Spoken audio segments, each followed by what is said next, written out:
Ahoy, mateys, and welcome to Jester Bros Cartoon Travelers, where my brother and I explore the vast and beautiful worlds of animation for the perfect place to call home. We're your captains, Alec and Lou, and today we are exploring the mind, maybe.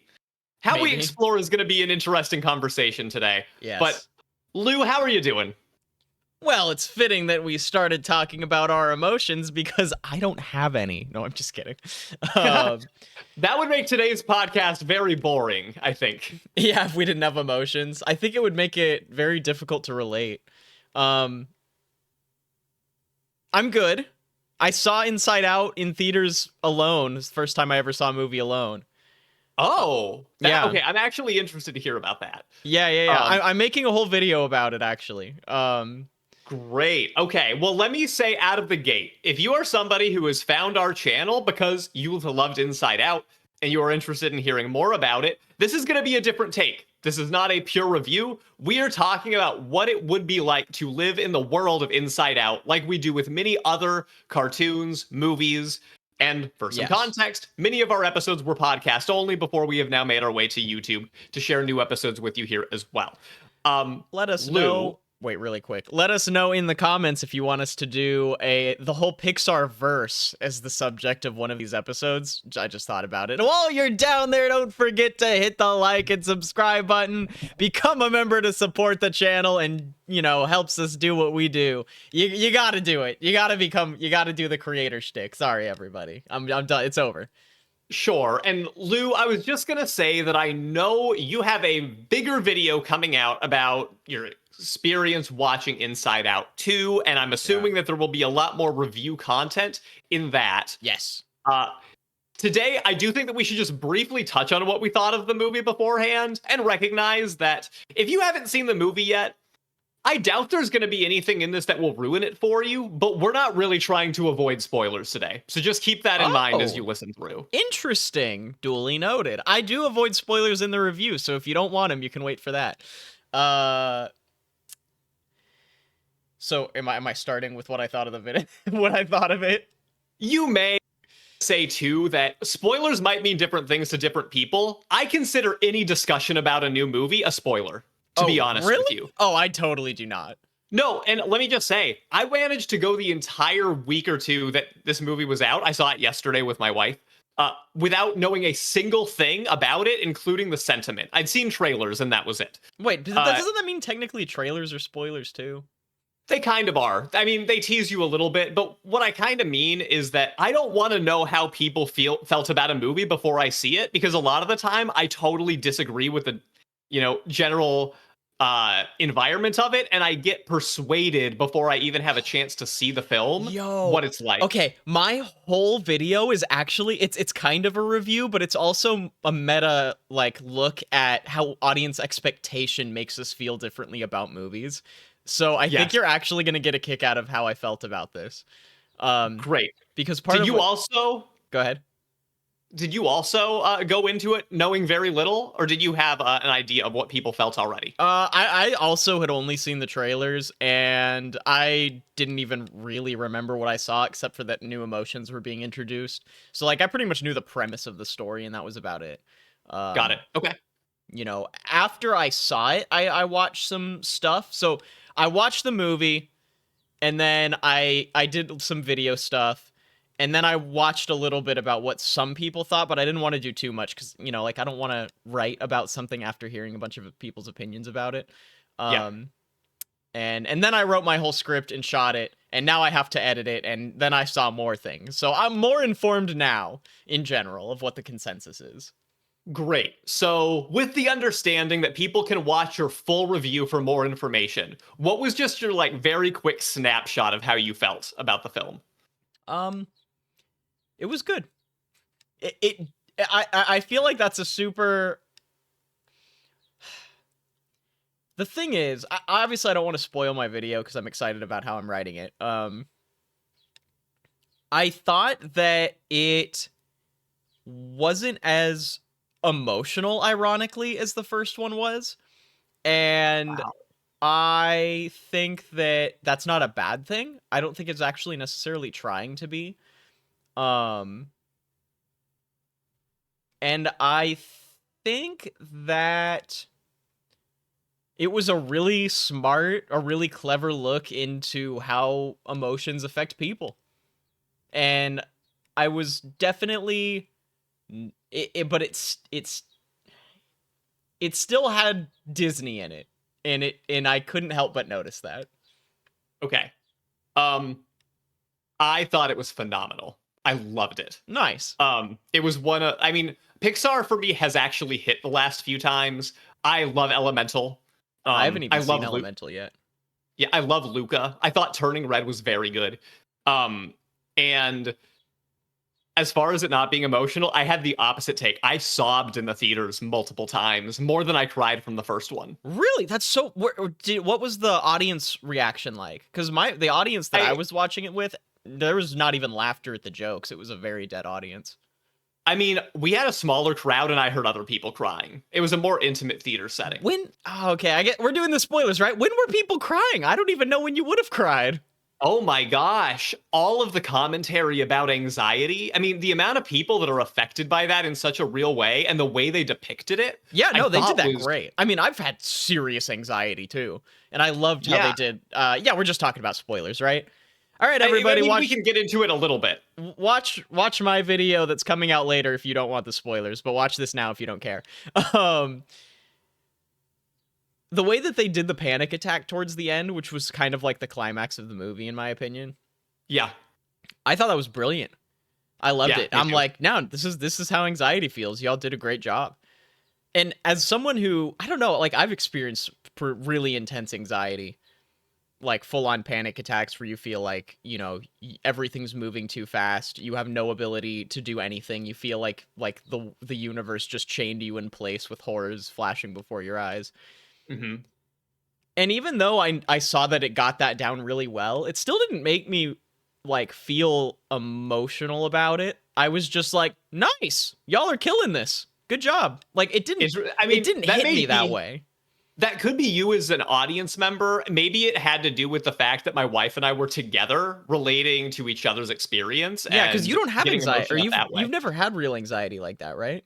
No, but I've been very close to people who have, and seeing it depicted that way, not only did it help me understand what it was like for them better, but it reminded me of moments that I've seen them that way, and it really like hit a nerve. That's so funny. Interesting. I even got emotional in the first 5 minutes of the movie when the main character, when she's about 12 or 13, has the choice to either let somebody suffer in an embarrassing moment or go in and help them while the rest of the class is laughing. And I'm fully expecting them to just blend in with the crowd and decide not to help, and just they help. And that made me emotional. So you were expecting them to blend in, and then you were pleased that they didn't. That's so funny because I barely even remember that scene. Yeah. But I suppose when I'm looking back on it, I think, wow, a teenager wouldn't really do that. They would just sit there and watch. But I think that's why it hit me. Because Yeah, I'm like, I guess so. And then as the movie progresses, you see the choices become more complicated. But they use that setup beautifully to say, this character is a really good person, but they are about to have their norms and beliefs challenged by growing up and have to make some social, I guess, decisions under social pressure that make it harder for them to be the good person that they feel like they are intrinsically. And then who they are as a person gets the way that they have depicted from movie 1 to movie 2, like what a phenomenal 2-film arc to me. It's so creative. I love the way that they illustrate what it feels like for these emotions. And we haven't even talked about the fact that each emotion is its own character that sort of has their own complexity. Yeah. And they're not as linear as you would even think they would be as singular emotions. That's where I felt most of the brilliance came from, was Joy's journey and their, like, you know, their shifting of identity and role in Riley's, you know, development. I thought that was really, really brilliantly done. But when it came to what was going on in the human realm, I thought it was, first of all, I thought the animation across the board was phenomenal. Like I could sit here and talk about how pretty and mystical the emotions looked. Even just like the way that their skin molecules were moving around at all times was really cool to me. But I also thought that the animation during the human scenes was really great too. Like when she's like sweating, having that panic attack. Oh, Um, the way that they did the sweat on like doing a CG face and having the sweat beads look totally realistic is not easy to do, and that was really cool. But in terms of like the where the Disneyness of it, see for me, I felt like this was almost felt how you felt about it. But I mhm. kept feeling like their punches were being pulled because of, well, I don't really know why, but whatever reason, like, like the hockey coach didn't seem like a real character to me, for one example. Mm. You know what I Okay. mean? Like, I'm like, why are you just being mean to this middle schooler that just showed up out of nowhere? You know what I mean? And I felt like Riley's friends were also not acting. Like there's maybe one scene where they made sense to me as middle school children. But then after that one scene in the car, they just kind of seemed like they're just going to do exactly what needs to happen for Riley's development, and they'll be mad at her when they're supposed to be mad, and they'll forgive her when they're supposed to forgive her, and all that kinds of stuff. Okay. And I'm just I like, it still felt like Riley was a phenomenally developed character, and everyone else seems not that complex. And the thing is, in a normal movie, I wouldn't actually care about that. They're secondary characters, right? But the whole crux of your story is emotional and psychological complexities in people. So to not see that from our side characters is actively going against what the movie's actually about, in my opinion. okay. I think that's a really interesting take. Here's where I differed. Yeah. I actually loved how simple Riley's personal human experience was and how underdeveloped in some ways these characters were. Because despite the fact that it was so simple, the emotions in her head were so complicated. And I feel like that speaks to the human experience a lot. Where, regardless That's of what we fair. are having as a base level, there's so many wires that are just going everywhere.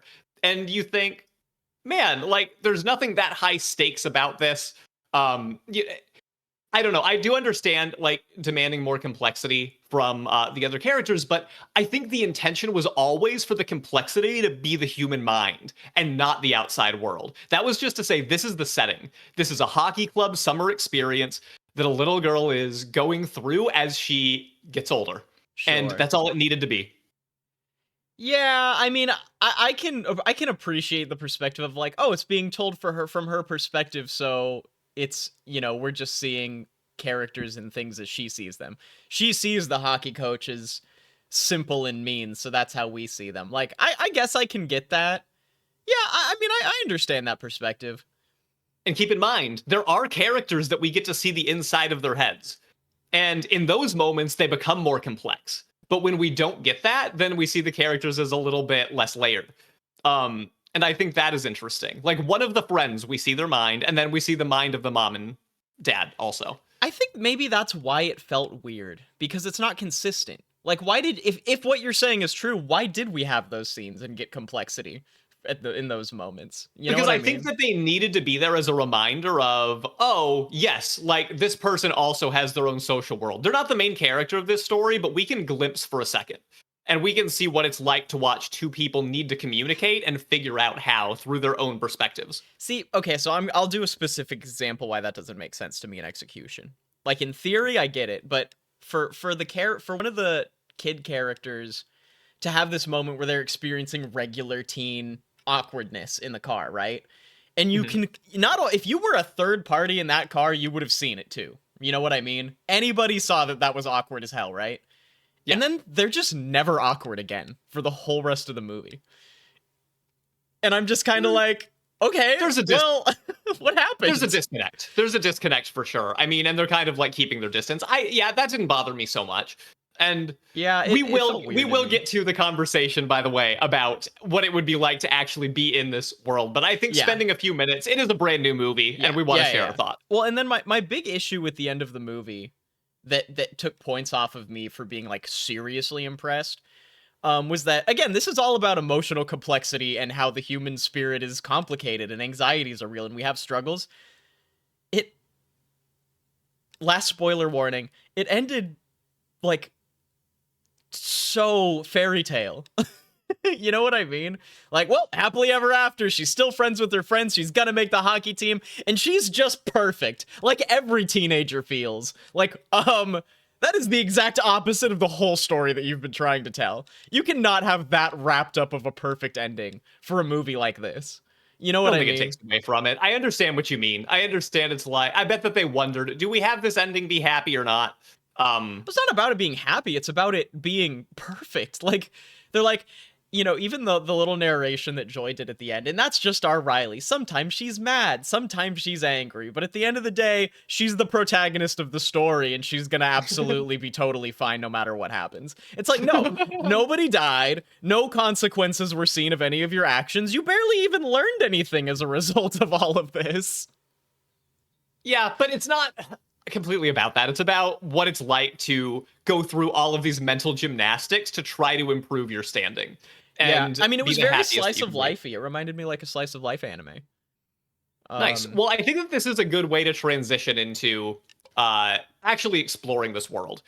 Yeah, And especially because we got to talk about the emotions, which I thought was the best part of the movie. 100%. So I'm going to take us off into the world of Inside Out. Yeah, That's right. that's what Uh, hyperspace really sounds like, everyone. I think that there's two ways of thinking about this. And I don't really have an interest in just being a human in the human world, which is essentially what that is. But what does make the world just a little bit more unique is that every person has a set of characters in their head Yeah. that are sort of responsible for their emotions. And I want to start there because I think the more interesting discussion may be what's it like to actually live in somebody's head. Yeah. But starting here, we see something interesting that Julia, my wife, pointed out to me. One of them being different people in the movie have a different leader behind the console of their emotions. Yep. We know that Riley has joy. She's kind of the leader. But then her dad has anger as the leader, and her mom has sadness, for example. Yeah. And it's not as simple as, okay, mom's sad all the time, dad is angry all the time, because they're still complicated people with all emotions accounted for. Sure. But it did make me wonder what emotions you lead with. If Me there's personally? kind of like, sure. I mean, starting there, like, That's a good question. if we were in this Inside Out world, who's behind the console in your head, do you think? Or is it like a really joint partnership? I mean, I think my emotions take a backseat a lot of the time in general, personally. But that's interesting. Like, what would it look like for you if Pixar was trying to depict what's happening in the mind of Lou? It would look like some sort of emotion with probably nerdy glasses on and a whip telling all of the other emotions to get the fuck back. Should I call a therapist to unpack this? Should we bring a therapist onto the pod? Man, this would be a great episode to talk to a therapist, actually. You're not wrong. Could you talk more about that, Like, because I think you're joking, but I also kind of think you're not. Like, tell me. I'm making a joke out of something. I'm exaggerating and playing a little bit, making fun out of it for sure. But no, I mean, like, I don't know. I definitely am I've studied philosophy in college, and I'm very much a proponent of logic and, rationalizing life and, thinking through things. And when I do have intense emotions, my go-to habit is usually to try to calm them down and be like, okay, like, don't get too caught up in this, because the universe is a vast ocean of experience, and, we have lots of feelings, but why am I feeling whatever I'm feeling? And how can I maybe not feel it as intensely? Because I usually don't care for those emotions in intense waves, you know what I mean? No matter what it is. Maybe with the exception of some things like joy. But even then, I've had issues being a little bit too joyful in my past as well. So that's also something that I'm a little hesitant to always want to lead with, you know what I mean? Well, Inside Out teaches us that each of these emotions in our head are complex on their own. Joy is not as simple as just, this is pure happiness. Joy is a complicated emotion too. I get that really well. Joy's a character I relate to a lot. And I'm so glad that you opened with talking about how you noticed that there were different leaders in different people's heads, because for me... My wife did, but your wife, yeah. The reason that I was so impressed by the story is because in my opinion, Joy is the true protagonist in the meta of the meta narrative of what's going on. And Mm. what the story to me subtly is saying is, should we really let Joy take the reins of our life? Ooh, or any emotion maybe. But Yeah, you well, think Joy obviously specific? because anxiety, at first anxiety makes some good choices. You know what I mean? Anxiety proves themselves like, no, like this is forethought. Like we have anxiety for a reason. It's not trying Yes. to demonize anxiety, and I think that's important, right? So true. Because Yeah. it's like if we just say that, oh, anxiousness is bad, we're not going to be smart enough to stop ourselves from bad situations, because anxiety is your brain's natural response to a dangerous situation. This is something I learned in therapy that I did, because one of the things I was struggling with was my panic attacks. And when you have a lot of panic attacks, what essentially is happening is that sense of um self-preservation is uh it's getting activated for reasons that it doesn't need to, essentially. And again, I'm not a psychologist. I'm explaining this as it was explained to me by a therapist helping me through things. Um, Mhm. and I think that they did that really well. Like, no, we need anxiety because we'll end up in a stupid situation if we don't think, hey, maybe you should be anxious of that man handing us unlabeled candy, or you know what I mean? Like, Sure, sure. but on the other hand, if you let Joy take a reign of everything, it'll run you amok. You will end up in crazy situations and awkward situations. It'll be socially inconvenient. It might even be like dangerous. And that's one of the things that I kind of wish Disney had gone a little bit more into. But that's beside the thing, because you could do a number on what happens if you lead, because that's like hedonism. You know what I mean? I see Um, what you mean. Yeah. and if you're just living 100% for pleasure and joy, I think you'll realize that that's actually not necessarily a good way to let emotions dictate your life, because there's a lot Yes, I more agree. to life than just happiness, Hmm. you know? And that was my favorite plot of the story. And I like that we got Joy, because Joy herself is kind of struggling with the idea that she can't be in charge. You know Yeah. what I mean? And it's almost like making the audience have to ask themselves, like, oh my God, should I maybe not let joy completely run my life? Should I be Yeah. smarter about it and give more of a balance to my other emotions? And that's not a very Disney message, honestly. And that's what I was impressed by about the movie. And as somebody who does relate with leading with Joy first, it really hit me. That's another reason that I got emotional. Yeah. Uh, the idea of, is it possible that just we get older and we use joy less? And I think that it's a very complicated question. That Um, is in my script for the video coming up. I said that exact thing. Like, is it just we're getting older and we use joy less? I don't think that's true, actually. yes, I think so. And that's what I was going to say is I think that a lot of the time as adults, and the movie asks the question, but it doesn't answer it, which I actually really like. Yeah. Um, I feel like as somebody who grew up very little being pretty joyful, then got hit like a brick wall going into school, and having many of these complicated emotions that Riley experiences in the film, even literal situations. Like, I was asked my favorite band and lied about it because I was worried that the choice wasn't going to be cool enough. Um, Really? yes, like that literal situation happened to me, and I was like, So oh my god. I think part of my disconnect is I didn't have experiences like that as much as a kid. Like I had awkward moments where I would say stuff and be like, "Oh, everybody perceived what I just said as very strange." I guess that was a strange thing to say, but Yeah. I guess I just kind of kept doing it anyway. Okay, I get that. So, and that's fine. But as I grew older, I got my joy back, and I really want to see Inside Out 3, honestly. I never beg for sequels, but I am all ready to see All what right. they do to make Riley a little bit older. Like, every phase of life is so different. You know they're skipping teenager though, right?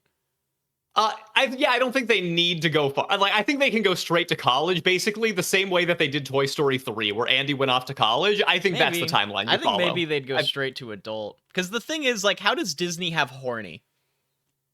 Well, And if I you get completely take that, no, that's a big deal. If you take horny out of it the is. movie for teenagers, you're like obviously Disneyfying it. And I think that would be a problem for people watching. It'd be like, yeah, every 16-year-old never thinks about sex. Every 21-year-old never thinks about sex. That's realistic. You know what I mean? Like Disney either needs to grow up themselves a little bit and be like, okay, we're telling a more mature story. We can include more mature elements, or they probably shouldn't go there, in my opinion. Sure. I basically, you don't think that they should halfway it. You don't think that they should No. try to like make something work. If they're not going to go there, then don't go there. My example of that is the dark secret joke. Did you stay to the end credits? Yes.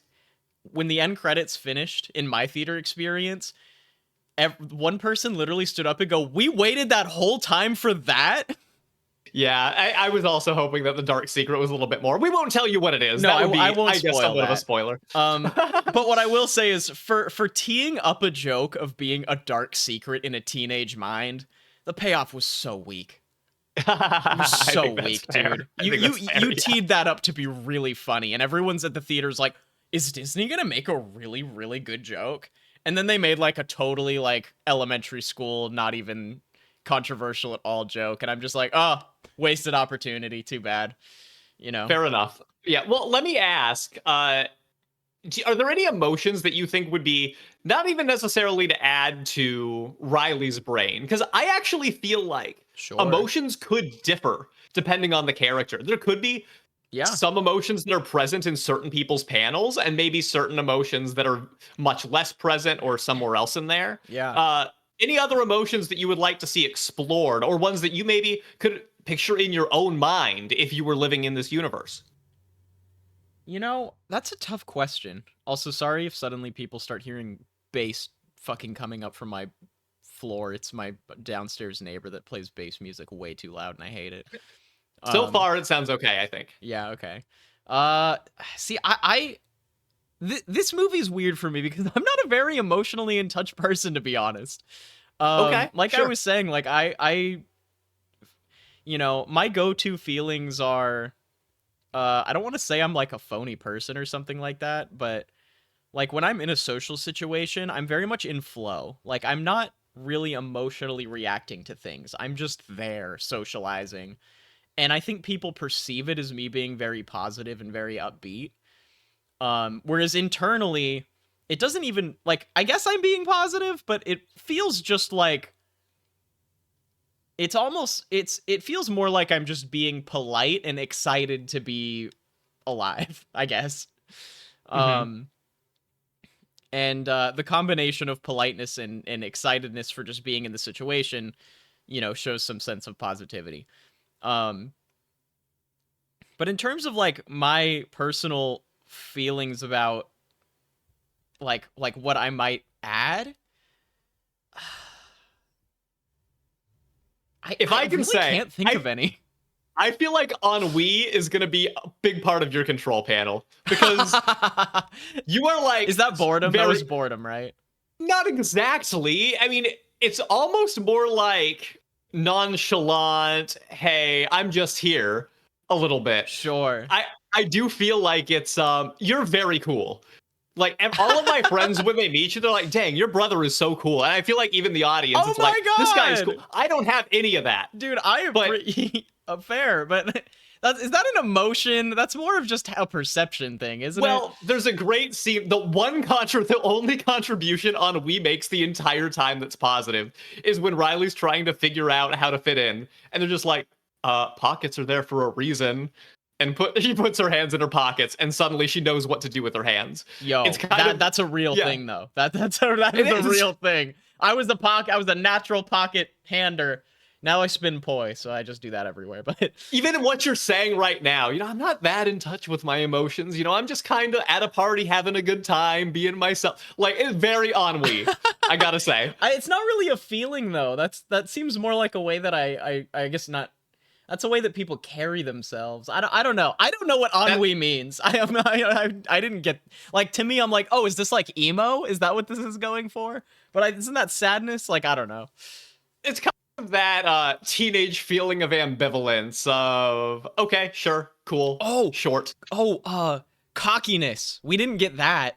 That's a real thing. Ego. Ego. Okay. Sure. Yeah. Like That could be really good. confidence. You're right. We did. It's technically confidence because it's like anything in small doses can be helpful. Like confidence is a good thing. Overconfidence can mess you up a little Great. bit. So true. Confidence would. Riley could have used that in the film. Yeah. Like that was one emotion that was not there that really could have tied a lot of it together. Yeah. Like be in there and just be honest about what you like. It doesn't have to be an embarrassing thing. It's kind of like the opposite of embarrassment, which has its needs as well. You know, it's sometimes good to be embarrassed that, you know, oh, maybe I should not act that way in the future. Yeah. Sometimes for better or worse, you know, some things are not worth being embarrassed over, and that's where confidence comes in. Yeah. And some people said that they're like on the note of adding emotions, some people thought that there were too many and they were already like struggling for the cameras, you know what I mean? Struggling for attention. And I actually don't agree with that take because I thought that Me too. I thought that everyone was used in I mean, it's not like we're seeing Riley's entire life. And it's not like you actually experience the full range of all of your emotions in a single day. You know what I mean? So I feel like they actually paced it out really well. I would be interested to see other emotions have more of a you know, front page, you know what I mean? Like almost protagonist role or antagonist role, because anxiety was kind of an antagonist. Also, embarrassment was my favorite character. I just want to say that. Embarrassment was great. Embarrassment Definitely was true. Fucking adorable. I love embarrassment, dude. Like, and embarrassment had their own arc of like gaining confidence. Actually, like, you're right. You know what I mean? Like, they because confidence was something that they were lacking, and that's where his, you know, that character's embarrassment came from, and they kind of tackled it. And they like had their own arc where they like helped for what they believed in Riley to have a good future with, and I'm like, yeah, let's go, embarrassment. Awesome. That. Cool. Well, I will say, just to close it out on this discussion, even though I lead with joy, I feel like some other top contributors would probably be Nostalgia, who we got hinted at. No, you've got an old Nostalgia lady operating from the freaking headlines in your brain, man. 100%. Nostalgia's big. I will say, fear probably more so than anxiety, and I do see them as different. I think that I admittedly have fear operating, but I'm not a super anxious person. Yeah, I'm super anxious. I do have confidence if that were an emotion in the brain. I feel like that's there. Same, yeah. Not a whole lot of disgust, envy. I think that those characters would barely be. I barely have anger, to be honest. I am not an angry person. Oh, I've got anger. I've got that. I'd say I've got that in me. And I'll retcon one. I think that envy probably is in there somewhere, like having some contributions. I don't want to like totally dismiss that. I feel like envy's not as much my thing. Disgust is real for me. I'm disgusted by humanity on a daily basis. Yeah. We're the worst. I can't help but I know. this. I wish I didn't. That's one of those emotions that I rationalize myself out of. Like, no, man, like we're, you know, because I want empathy. Is that an emotion? Or is that more of a function? Empathy, sympathy are complicated in how they differ from each other in the first place. You could have empathy in there, I think, actually. I think that would be interesting. I feel like for a future movie. Empathy would be like trying to like get other emotions to do stuff. You know what I mean? They'd be like, hey, sadness, this is your role. Like, come on. So the person's feeling sad. You need to feel sad. Like, that'd be fun. That would be interesting. So it would be interesting to see when we get the third film, which at this point, because this movie is killing it in the box office, if you haven't all seen the headlines. I'm sure, really well. I'm certain Inside Out 3 is going to happen, and I'm interested to see what new emotions come in. So let's change the discussion into, all right, we are entering a human mind now. Yeah. We have moved into this part of the world, and we have an opportunity to live somewhere inside it. A couple things to talk about. First thing is that we have personality lands that exist within each person that they become invented based on the core parts of a person's personality. You could just be the dying memory of an old stuffed animal in this world. This is fun. Oh yeah, flashback to Inside One or Inside Out 1. Yeah. That is true. You could be in like this just dying area, and that's actually what is interesting. The lands change. You know, we see. I think during this movie, Riley has family, friendship, goofball, hockey, and honesty islands. And these are some of the core things that make up Riley's personality. And there's things that happen within these. Like Imagination Land has all of these really cool things going on. Yeah. Which is great for as long as it's there, but we start to see that Imagination Land is even decaying. And the family island is very, very tiny. You know, it's not a priority for her at that point in her life. Yeah. So the lands, they come to change and move. So I guess I want to start there. I mean, I don't even know if it's possible to think about this in any other way than we are living in our own mind as somebody who is operating inside the Alec and Lou. I mean, we could be somebody else. I just think it's easiest to think about it from our own personalities. I was assuming I'd be part of someone else's mind and I could totally screw with their experience. I mean, you could, if we're by the rules of our podcast, you are allowed to do it that way. I'm just having a hard time thinking about how another person's world would even function. I mean, we could use Riley's as an example because at least we have a frame of reference, but people could have all kinds of different islands based on the personality, and I only know my own personality the best.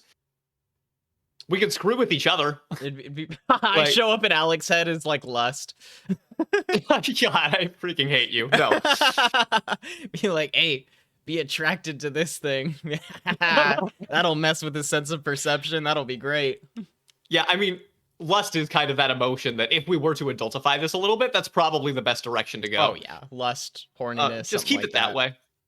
Yeah. I mean, I think having that would be important if you're going to talk about the life of a teenager. And, you know, somewhere in the writer's room, they're going to have to be like, so what do we do about this? Yeah. To be honest, I think you just skip it. There's no reason to do the teenage timeline anyway. I think you just ignore the fundamentally sexual nature of humanity. That's a great idea. I hope they'd never make that movie if they do ignore it, because I think that would be I mean, we're such a sexually repressed society. I don't think that's what we need. I think they should have a movie where, man, wouldn't that be great if Disney had a movie where they like tackle it head on and they confront what it means to feel sexy in a Disney film? That would be incredible. Come on, that'd be awesome. I would love that. But here's the thing. It's not that I disagree with you, but every time Disney makes headlines, every time they add a single gay moment to a movie or a character that is even implied to be gay, people will freak out at like the tiniest. It's just the internet. That's like building your worldview on Twitter. Like, who cares? Yeah, I mean, I just don't think that that they are gonna feel like it's worth it for them to even touch that. Like, they'd be better off just skipping to an age where they won't have to focus on it as much. That's because it's all about the charts for them, though. If they were just concerned with making a good, like, challenging intellectual movie, they would just do it. Yeah, I think that's fair. And you know, I'm just saying I don't think it's gonna happen. No, I don't either. That's why I don't think Disney's out of its dark age. I think I do think they could go with love as like a more like wholesome version of it, and they may be able to pull that off. That's fair. They could do that. That's so complicated though, because love is like 50 different things. And they could play with that. Love could manifest in a bunch of different separate there's things that you can do. I dislike the concept of love. Well, we'll explore that another time. Do you have any interest in living in an island in somebody's mind? Let me start there. So, for me, I've said this a lot of the time, that I think that one of what motivates me to be in any of the worlds that we talk about, is I need to have like a role. I need to have something that makes me feel important there, that like, I could dedicate myself to this cause, right? Yeah. And dedicating to yourself to the emotional stability of a human being, I think, is a really good cause. And you could get down, like, I would feel fulfilled being any emotion of a person, because every emotion is important. You know what I mean? Definitely. Even if I was anxiety, totally mucking it up for everybody and going way too overdrive for one reason or another, I would feel like, you know, like, oh, well, I'd feel like anxiety in the movie. Like, oh, I'm trying to do the right thing. Like, I can do this. I can make this work. I can fix it. Yeah, I can fix it. Exactly. That's what anxiety does. So I think that would be an integrally satisfying sensation when we're thinking about that, right? Yeah. For me, the issue is that it's very limiting still. Like you just live in this little like it's like work is your whole life. You know what I mean? Mhm. So like if you were, I mean, I'm sure we're gonna get into the what emotion would you be conversation. I mean, So if we were living in somebody's head, it's either that or we are one of the workers that's working within one of these places, or a memory of some kind, like Bing Bong. yeah, I feel like I'd do better as a memory. But how can I plant myself as a memory in someone's mind? You know what Well, I and mean? That's a it's weird a one. sad life because you're gonna fade out at some point, or you're gonna end up somewhere that's. You know, I feel like the only way to stay fulfilling is to be one of the main control panels, or maybe honestly one of the workers that is keeping the entire mind's movement Wow. I intact. mean, I don't think there's nothing wrong with dying. I'd rather be the memory that makes somebody happy, even if I don't get used very often. Oh, that's so nice. I love that. It's not. No, that's. See, that's what I mean. I did not. That did not come from an emotional place for me. That was just like, oh well, logically, this is a great way for these people to live their lives. I'm just being Whereas, honest.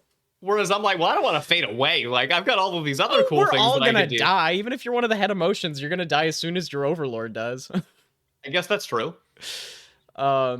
If anything, your death inside somebody brings more importance to your life because Joy is just gonna die whenever a human dies. It doesn't even matter how good you do. Yeah, and I also just thought about the rules of our podcast and how we're supposed to enter a world as something. We could not live in our own mind. That would not work. We couldn't be Yeah. an emotion within ourselves, so we would have to live in We somebody we else's. have to live in Riley's head or one of her parents.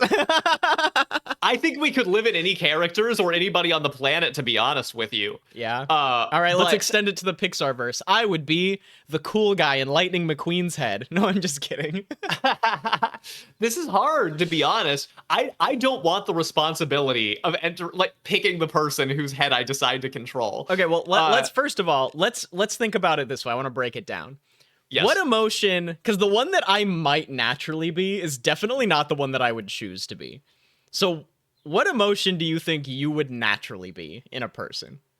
I kind of think I would be joy. I could be nostalgia. Yeah. But I think I fit Joy's archetype very, very well. And Yeah. even when Joy was crying about not, all of you are so negative and you're complaining about me being joyful.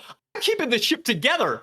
And then they see her like collapse and they're like, oh no, not the glue that holds us together. Yeah. Like, I relate to that so hard because I try to be this person who is staying positive in the midst of everybody else's negativity. And I don't realize how much value that adds until I break down and nobody knows where to go. Yeah. So it's like I very much am that. And I would be joy in somebody's head, probably overdoing it and Yeah. probably like thinking that I need to do everything that I can to like I literally majored in happiness science, more or less. Yeah. Like Okay, it's so my thing. This is a very emotionally intelligent response because you're like, oh, I know myself well. This is the archetype you fit. I don't have an answer for this. I need your help. Oh, okay. Because I thought about it and I thought of like 5 different emotions that I feel that I could have theoretically identified with, and I'm like, I don't actually know which one I like. How do you perceive me? Like, what's the emotional care audience? Let me know. No, you don't have to do that. Actually, Tell me everything about myself Yeah. from the small snapshot that you have and what you think you know about me as a person from our oh my god. what You know what is what? it? Do it. I can take it. I don't care what you say, commenters. Anyway, right. but what for you? What would you say it is? I actually, even though I think ennui would be a very like strong contributor to your head, I don't see you as that contributor to somebody else. Like I think Well, I feel I'm like not you would talking about want- what I'd want to be though. What would I know. be naturally? Okay. I know, and I think you would be an emotion that's probably a little bit more involved because you are somebody who you'll do the thing that needs to be done because nobody else is willing to do it. And I wish that wasn't true. And I think that no matter what, see, I would be Joy kind of as the leader of a console, I think, or at least trying to be. I Yeah. also see you as a leader of a console, but as a different emotion. Sure.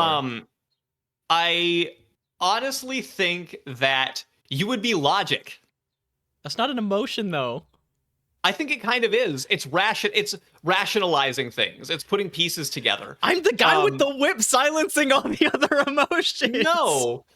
Not well, that's I guess if you think about it that way, that it kind of is what I'm saying. Everybody shut up. This is what we need to do.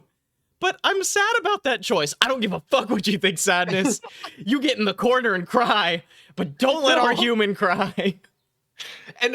But listen, that's what these characters are. They are exaggerated versions of emotions that do have their own complexities, and they affect a person more or less depending on the individual's personality. You know, we see sadness playing more or less of a role in a person depending on how they are, and I think that you would be somebody who logic is affecting at a really high level. Like, I think that they would be one of the leaders of that console. And depending on the person's personality, who knows who you would be at odds with. It would be very interesting to see you at odds with anxiety. Oh my, well, anxiety and I have a lot in common, actually, if I was this character Logic. Because anxiety uses logic excessively. I mean, remember that whole, well, okay, maybe not in too high of a dose. Because when we see anxiety in the movie, they send the imagination realm into working like Amazon, you know? Like, little hours, no pay, or too many hours, bad pay, I guess I mean. And, you know, they're like, think as many bad scenarios as you can so that we can avoid them. I don't think that's the logical thing to do. I think the logical thing to do would be to break down a couple possible scenarios. But I think anxiety and logic could have a good relationship if the anxiety is not too intense. There's a lot of stuff online when you search that says no, logic's not an emotion. In fact, logic and emotion are different things on their own. And if you think about it in Greek terms, you do have logos and ethos as forms of an argument that are considered separate. Yeah. So honestly, and I hate emotional arguments. I think they are terrible philosophically. I understand. I have a marketing degree too, and I know why they work, but I hate them. Okay. Idea for Inside Out 3. There's a different logic panel with separate pieces of a logic panel that are different than the emotion panel. What do you think about that? Oh, and they have to like learn to work together. That's a good concept. Yeah. That's kind of what I'm thinking. It reminds me of the Bo Burnham bit where he has the right brain and the left brain talking to each other. I don't know if you've seen that, but yeah, so much. So, definitely. Yeah, I mean, I definitely I would prefer that. I would like to be the side of logic in the emotional mind. I hope I wouldn't be something like disgust or anger. But when it comes to I don't know. When it comes to emotions, I just get pissed at people so often. Well, you know what's interesting? You did say I am not an emotional person. It does make sense to me that if you were in somebody's brain, by that logic, you would not be an emotion. Hey, I'll take that. I'll take that all day. But anyway, that's sort of how I think about it. Okay, then who would you want to be, though? Would you want to be joy and nostalgia?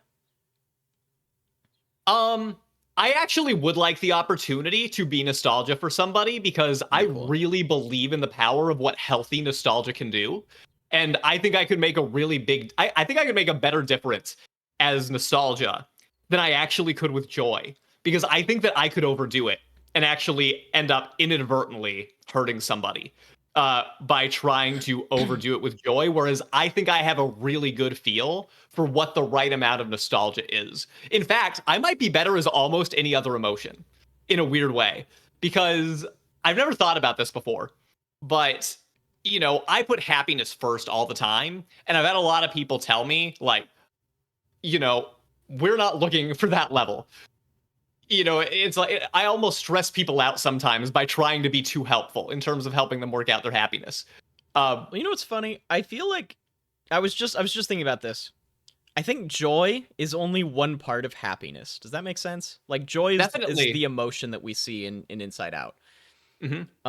Because to me, what the kind of happiness that I'm looking for is more like Zen, which is the emotion that I think I would choose to be if you can make it an emotion. Is like that sense of calm and peace.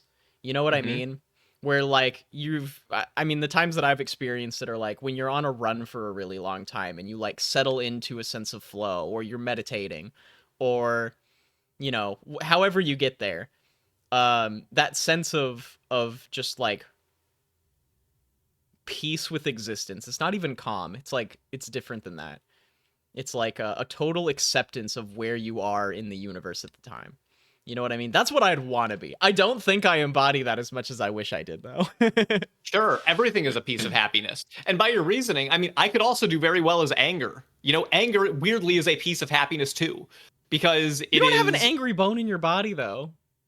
well, that's why I could be helpful for somebody else, I think. Well, unless I don't have a good enough understanding of the emotion to do it well. Maybe that's a bad idea. No. You need anger because anger will save your life, or it'll protect someone else's in a lot of cases. Okay, and one thing that we see from Joy in Inside Out 2 is that she is discarding embarrassing memories that Riley doesn't like that are actually important learning experiences. Yeah. Because she's like, no, we just got to get rid of that. It doesn't feel good. Yeah. And then she realizes later, oh, it's important to have these here. You know, I messed up there.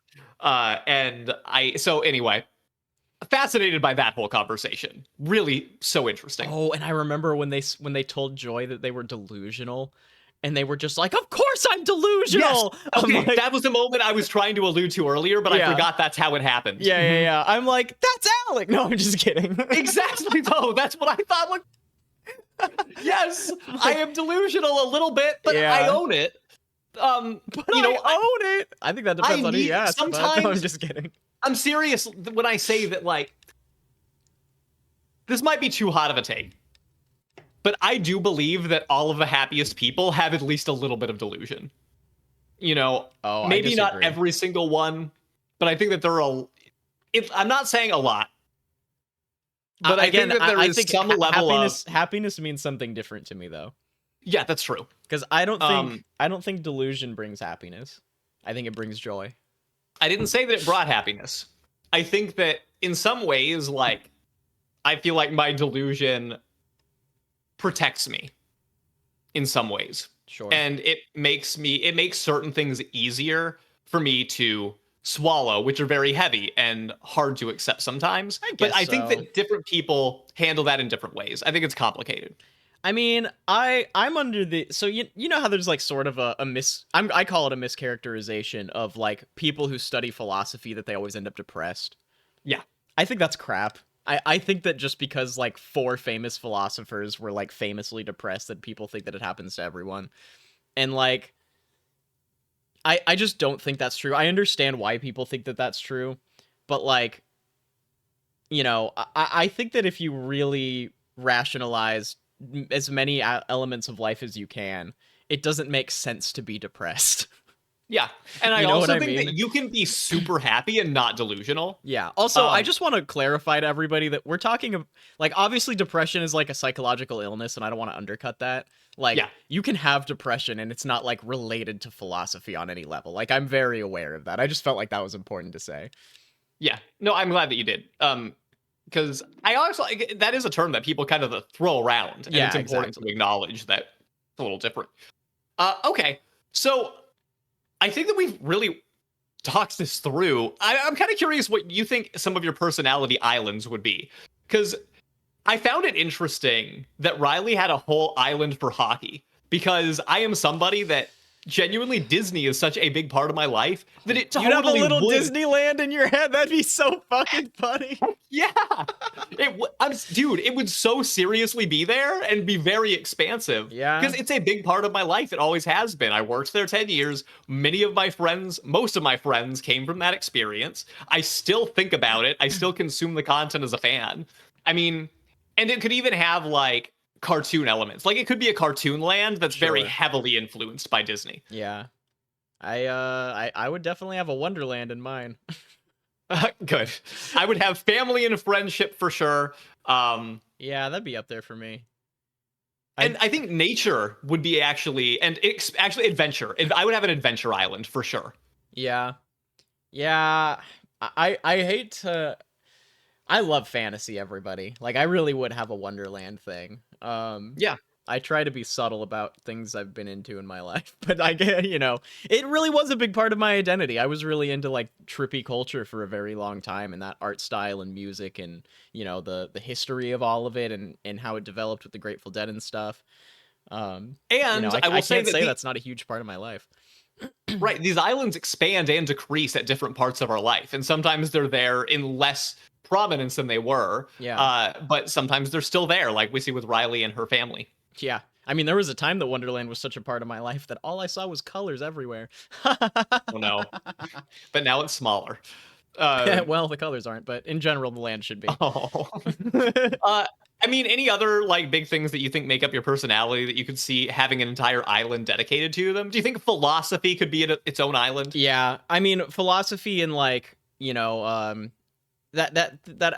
part of Zen that I was talking about, like I listen to like Zen philosophy podcasts all the time. Yeah. I actively try to meditate. When I go on runs, I meditate. Like running was a huge part of my life. If there's a hockey island, I was a cross country runner for like 6 years. And I still run. I went for a run right before this conversation, actually. Yeah. And so that really is a huge part of my life. And I guess when it is an identity thing, right? Like it's how you feel about yourself. But ironically, in these Zen studies that I learn about, I think it's important to be detached to that sense of identity too. Because, if somebody's like, you're not a cross country runner, I'd be like, okay, who am I now then? What part do I I mean, you know what? One of the people that I listen to says that we're all just God in drag. You know what I mean? Oh, that's cool. And yeah. I love that. It's like we're really all just donning clothes and playing parts, and that's what identity is. And I like that. I like that I feel like my identity could be whatever I want it to be tomorrow, and then that island could grow. You know what I mean? Like, sure, I did run and I like running, but I don't have to like running. If I got a leg injury and I stopped running forever, that would be my life now, and I could live with that. There's a world of possibilities within like what this inside out universe could be with all the different people, all of the different lands, how people work. And there is a show coming to Disney Plus. They're doing an inside out series. So if you're all interested, can we just let something be good and leave it the fuck alone? Can we just do that? You really feel this way? I'm fine with a show. Like I want to see the universe expand. Like I just said, like there's a world of possibilities. There's no with this universe franchise. to expand. It's just in your mind. I guess then again, there's all the universe in everything we experience is in our mind. So technically, that's actually the biggest universe we have access to. Sure. Last question that I want to ask before we make our verdicts about whether we would live here. Can you just describe what the actual landscape is like if you are inside a person's mind? We only see Riley's, so it may look different in everybody's, but I do think that the actual geography of the inside of the mind is a piece of this. You mean like from the movie or what I would have in my mind? Well, that's interesting. Start with the movie and then tell me if you think that yours would differ. Yeah, so in the movie there's like a headquarters, right? There's like this central monitoring station where they see what Riley sees and then they disperse emotions accordingly to their situations, right? It's like you're constantly watching the movie inside out and having to give emotions in relation to what you experience. And then there's the what was that thing that it was her sense of identity, I know that, but it was more complicated than that. It was that like beliefs. Yeah, her central belief system. And there's that entire realm of it as well. And there are weird like chutes that like launch out of this central command post that go to all of these places. And it seems like sorry, go ahead. Some memories stick and other ones get sent through these chutes and then they're sort of gone because we don't all retain every single memory that we have throughout a day. Absolutely. And a lot of the memories that we do have to do with how strong of an emotional experience that we had with it. Like I don't remember days that I just jaywalked in traffic or like, some mundane thing happened that happens all the time. But I remember the major losses of my life and the major traumas that I've had and the major joys that I've had, the highest and lowest moments of my life, because, those are they stick out a little bit. Yeah. So there's a whole category, or there's a whole organizational effort for dealing with that stuff. That again, I think is interesting that they had the emotions be what sorts that out. The core memories power the islands that live within each. That is such an interesting concept. Which I think is a little interesting. Yeah, and that does power the islands. That doesn't make sense. I mean, we're all going to lose our core memories eventually. At least in my philosophy, I think when we die, if there is anything after we die, I think we just end up as a accumulation of personality-less consciousness, and that's what ego death is.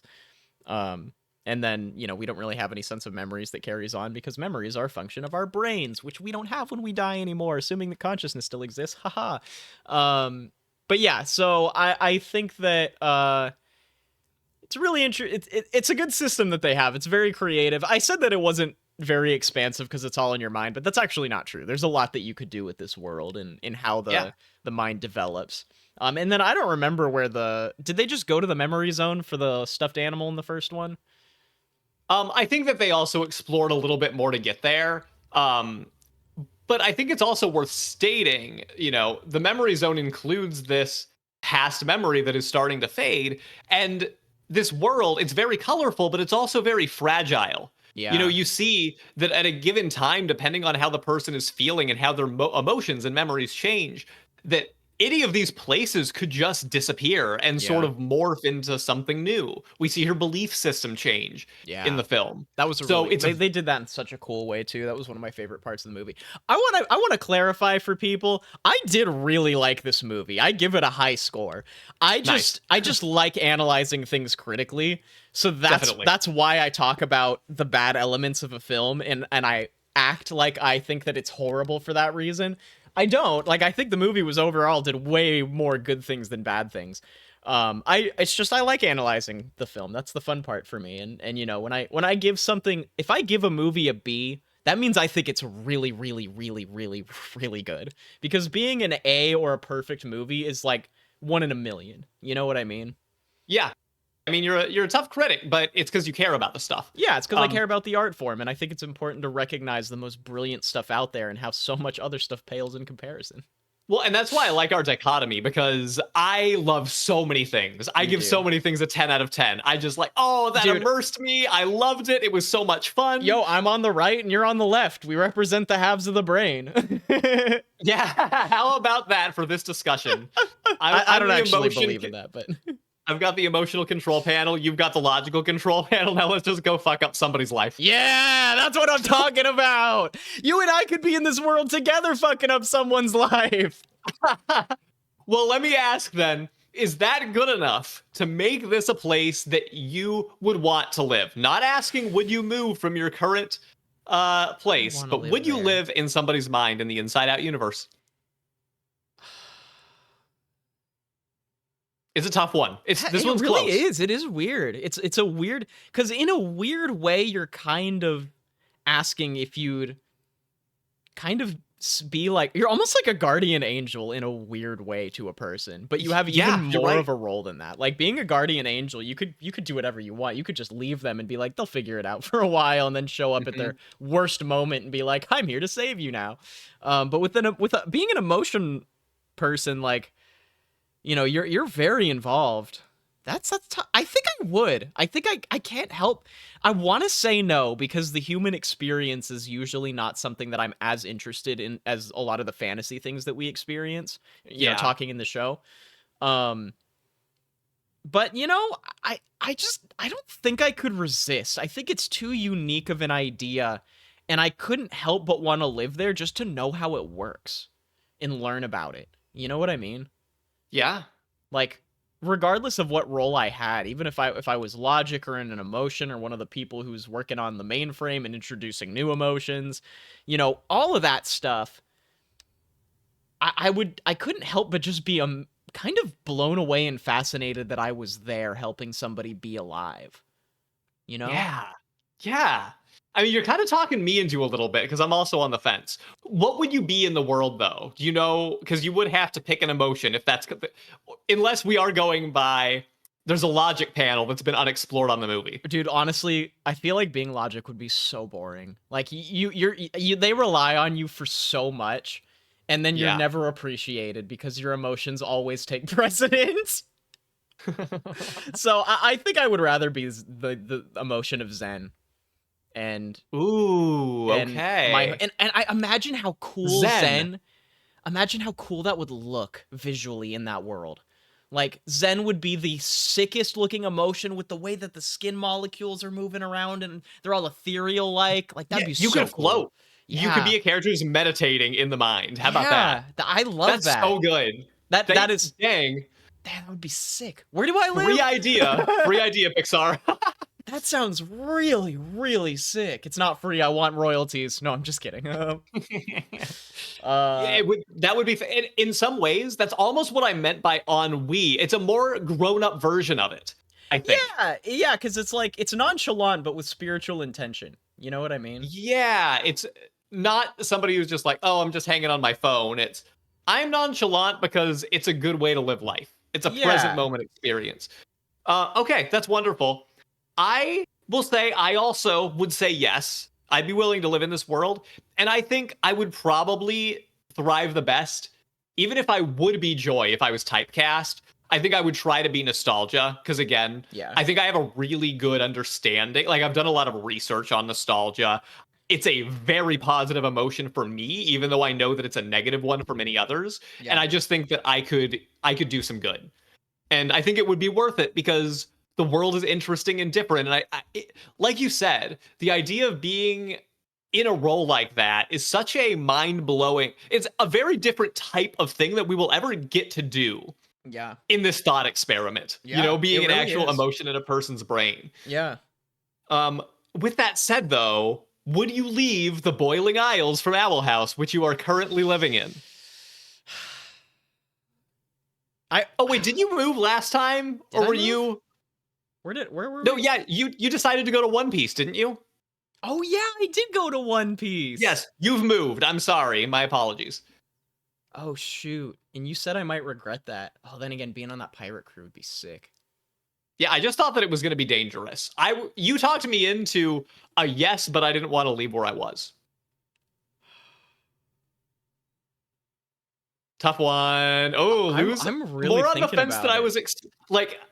It's. I feel like this was not close, and the more that we talk it through, the more Yeah. you're like, I don't This know, this maybe. wasn't close. I went into this episode ready to say no, but the thing is, if you are the emotion of Zen, like I hate to say it, that's kind of what I want in my life right now for real. Like I want to be Zen. That's so true, man. See, that makes a lot of sense. And It that's why really I'm does. thinking about it because I'm like, wow, I actually could be the thing that I have been practicing and working on trying to be.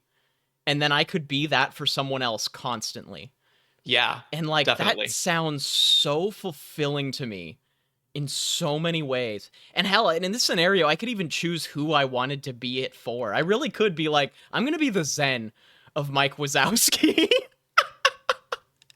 In the Pixar universe, Yeah, yeah, yeah, yeah. I he don't. needs it. Yeah, he needs it, right? I would save his life in his third quarter of his existence.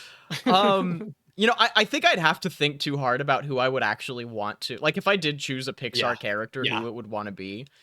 yeah. Um, but I think being Zen, I've also always wanted to be a dinosaur. I could be Zen inside of Rex. In Toy Story, or you from The Good Dinosaur, the movie that almost nobody knows about. You could be an Arlo. That's his name. Oh my god, that would actually be so awesome. I could be both Zen and a dinosaur?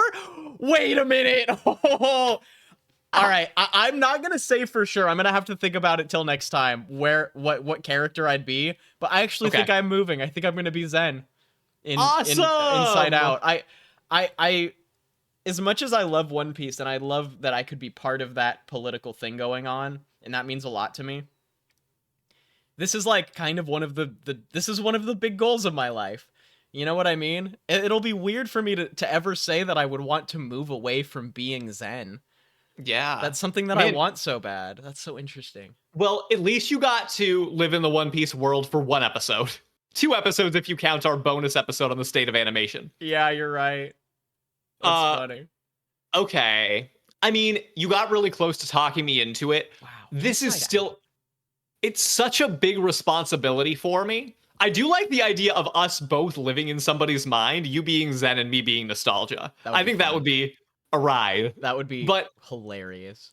I just know I'm not going to stay here forever. I mean, and that's part of this podcast. We try to move on. And I admit I have not moved on for a while. Digimon is my nostalgia. Yeah, It is my is. childhood dream.